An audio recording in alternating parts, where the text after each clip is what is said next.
Hola clase, bienvenidos a esta presentación sobre los mandatos informales. Welcome to tonight's presentation on informal do commands. What are mandatos? Mandatos are just commands. When you give a command in English, you drop the subject, you, and you just say the verb to someone. When you use a command, you're giving an order. For example, come las zanahorias, eat the carrots. Or corta las papas, cut the potatoes. Okay? Remember that. What are regular tu commands? Regular tu commands are the kind of orders or commands you make or give to a friend or someone with whom you are on familiar terms. These are made with regular verbs only. You will see that some irregular verbs are special cases and their command forms require memorization. We will get to these later. How do you make a regular tu command?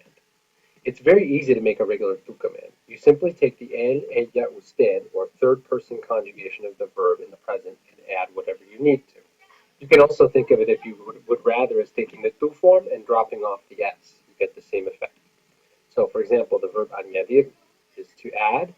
To make the tu command, you simply take the él, ella, usted form, or take the tu form and get rid of the s, and you end up with añade. In this case, I'm going to add sugar, so añade el azúcar. Notice that there's no él, ella, usted, or tú in front of the verb. You just use the verb by itself to make an order, just like you would, or a command, just like you would in English. In English, you don't say you add the sugar, you say add the sugar. Same thing in Spanish. Añade el azúcar. So, we made the tú, or informal command of añadir, to add this way. We took the él, ella, usted form of the verb, ella añade. Añadir is just a regular IR verb, so an ella usted form is just añade, or if you prefer, you can also look at it as the tú form without an S. Ella añade, and then we ended up with añade, and that's it. It's that simple. Now I'd like you to make your own mandatos con tú with the verbs in parentheses, and translate them using page 108 in Realidades 3. Okay? So, tus padres te dicen, these are typical commands your parents might give you. I want you to go ahead and use the verb in parentheses. Be careful of stem changes with probar and servir. I didn't indicate the one servir, so you can figure it out. And make your commands. Notice you're not going to use tu before your verb. Go ahead and pause the presentation and write that down on a sheet of paper to bring to class tomorrow. I'm expecting to see it in class. On the next slide, using the photos and the prompts, fill in the correct informal command for mandato con tu. You need to supply the verb this time. So if you can't remember how to say what you see in the picture, you're going to need to look it up. In this case, we're giving commands to Carolina. So you see her name up here, Carolina, but you're just going to use the verb. Go ahead and pause and write this down as section 2 of your homework. Now I want you to make 3 commands to little Carlitos, who's helping his mother make the bed, using the prompts you see. Again, I want you to write down your verb forms, all 3 of them, as section 3 of your homework. You can go ahead and pause and do that now.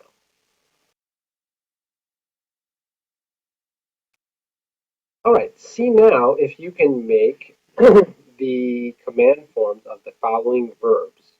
Hablar, comer, vivir, empezar, jugar, volver, pedir, seguir, levantarse, and divertirse. Notice that, be careful, empezar, jugar, volver, pedir, and seguir, as well as divertirse, have stem changes. So you're going to need to incorporate those. We're making tu commands, mandatos con tu. No, your reflexive pronouns in the verbs levantarse and divertirse are going to change from se to, I'm going to let you guess what. And you're going to put them on the end, okay? See if you can figure out where an accent might fall in those too, because you have to add an accent. Where do you hear it? Okay, I'm going to let you try these. Go ahead and pause the presentation at this point. Write down the tu commands for all of these verbs as section 4 of your homework and bring it to class tomorrow. Okay, the following verbs have irregular tu command forms. You have to memorize them. There's no other way to learn them. Repeat after me. Ser, sé. Salir, sal. Decir, di. Ir, ver, ve. Tener, ten. Poner, pon. Venir, ven. Hacer, haz. Note that dar and estar are not irregular. Their command forms are just da and estar. Just follow the rule we worked on before this slide. There is a trick to help you remember irregular tu commands. Remember the acronym Cesal dives in the 10 ponds of Benhas. Benhas, in this case. You can see where I've color-coded all of the commands that you just saw on the previous slide. Okay. This is where you're probably going to want to have the PowerPoint version of this from Edline next in a separate frame to complete the next slide. So, for section 5 of your homework, please go ahead and fill in the command forms of all of these. Tener is done for you. Then, see if you can do the rest. Do the best you can. See if you can figure out what would happen with the reflexives in this chart. Okay, gracias, adiós. No se olviden su tarea para mañana. Okay, don't forget to bring your homework to class tomorrow that you've completed. And nos vemos mañana.